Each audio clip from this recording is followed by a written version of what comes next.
So, Castlevania is one of the most important games of all time, and that's not up for debate. It's half the reason we even have an entire genre called Metroidvania, and indie games are where that genre shines the most. Hey, I'm Chris from the Indie Game Arcade Podcast, and in this video, I'm going to show you 10 hand-picked indie games that feel like Castlevania both in gameplay and theme. Carpathian Night is a straightforward but effective love letter to the 8 and 16-bit gothic platformers of the past. You're dropped into a moody Transylvania backdrop filled with flickering torches, monsters that leap from the shadows, and stage-based progression that feels directly descended from early Castlevania games. Rather than reinventing the formula, it focuses on capturing the tone, deliberate jumps, punishing enemy placement, and bosses that make you earn every victory. The pixel art backgrounds lean heavily on gothic architecture and horror tropes, and the music pushes the whole thing into lost cartridge territory. It's not a long game, nor is it the most complex on this list, but it's a clear labor of love that embraces the fundamentals. Plus, you've got Bela Lugosi, the OG Count himself. Slain Back from Hell is heavy metal in pixel form. The entire game oozes an aesthetic pulled from record sleeves and dungeon walls, grotesque monsters, gothic ruins, and a soundtrack that never lets you forget you're supposed to feel like a warrior thrashing through hell. You take control of Bathorin, a hero tasked with clearing cursed domains, while combat revolves around precise timing, parries, charged strikes, and executions that spill pixelated blood across the screen. Every level of this game looks like it was designed to be paused and hung up as a poster, and the soundtrack by Kurt Victor Bryant of Celtic Frost is relentless. It's brutal, stylish, and the perfect pairing of arcade action and heavy metal theatrics. Toziuha Night: Dracula's Revenge is an indie throwback in all the right ways. It follows Xandria, an alchemist armed with a whip, because of course you need a whip to fight Dracula. This one sticks close to the classics: precise platforming, tricky enemies, and those pixel-perfect jumps that demand your full attention.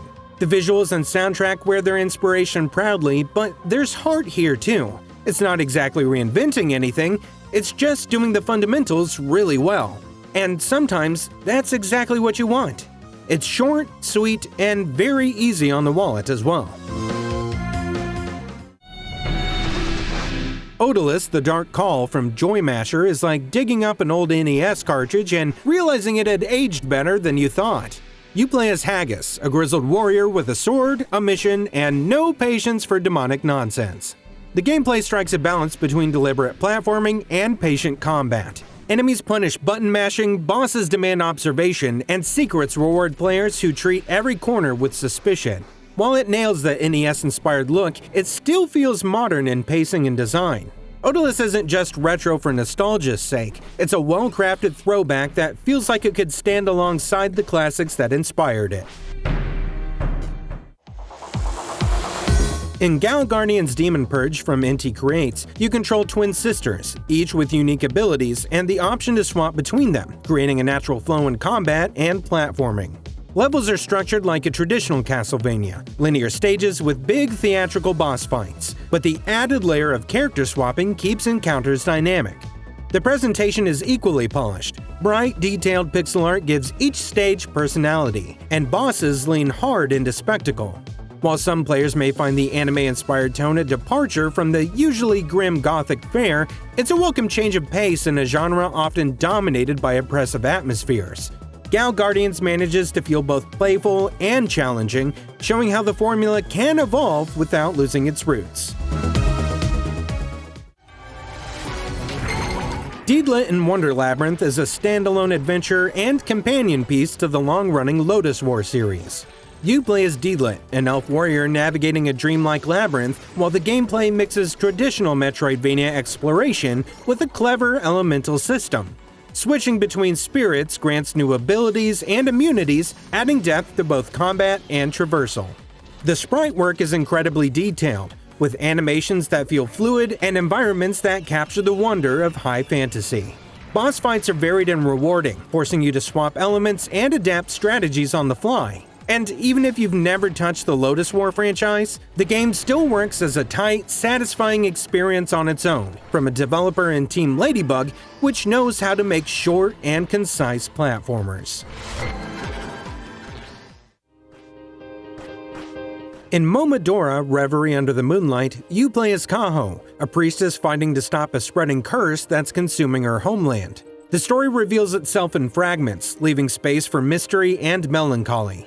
Combat is sharp and responsive, built around quick melee combos, a dodge roll with iframes, plus a clever cat form that shifts your movement and hitbox. But the bosses are the real showstoppers, each demanding timing and precision, while the moody pixel art and haunting score deepen the sense of decay. It's short, stylish, and unforgettable. This is one of those indie Metroidvanias that punches far above its weight and absolutely earns its cult following.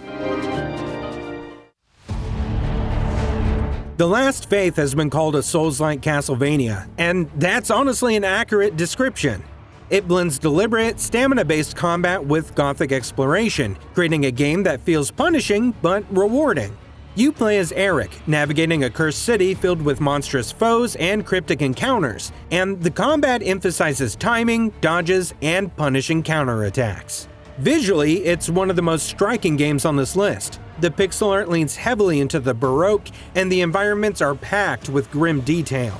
Exploration is non-linear, encouraging backtracking and discovery, and the weapon variety supports different playstyles. The Last Faith certainly doesn't shy away from its inspirations, and it executes them with confidence. Blasphemous is arguably the most recognizable Gothic indie game of recent memory, thanks to its unforgettable art direction. Set in the twisted land of Custodia, the game drips with religious imagery, grotesque enemies, and bosses that look like they've been ripped straight out of medieval paintings. You play as the Penitent One, a silent warrior tasked with purging corruption through brutal combat and exploration.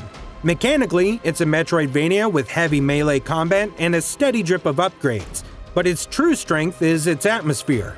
Every location feels oppressive, every boss feels monumental, and the soundtrack reinforces the sense of despair. And while Blasphemous is unsettling, it's still somehow beautiful, and it's become a cornerstone of the modern Gothic indie scene. And you knew this was coming, right? At the top of our list is the Bloodstained series, led by Koji Igarashi himself, one of the architects of Castlevania's best years. Bloodstained Ritual of the Night was pitched as a spiritual successor to Symphony of the Night, and it delivered. Expansive castle exploration, deep combat systems, and the addictive joy of hunting for shards and weapons. It's a full-featured Metroidvania with modern polish, but one that never forgets its roots. Alongside of Ritual of the Night, the Curse of the Moon games provide retro-styled companions, paying homage to the 8-bit and 16-bit style Castlevanias. Together, the series offers both modern and retro takes, satisfying fans from across all generations of gaming. Bloodstained represents the genre at its best: ambitious, reverent, and endlessly replayable.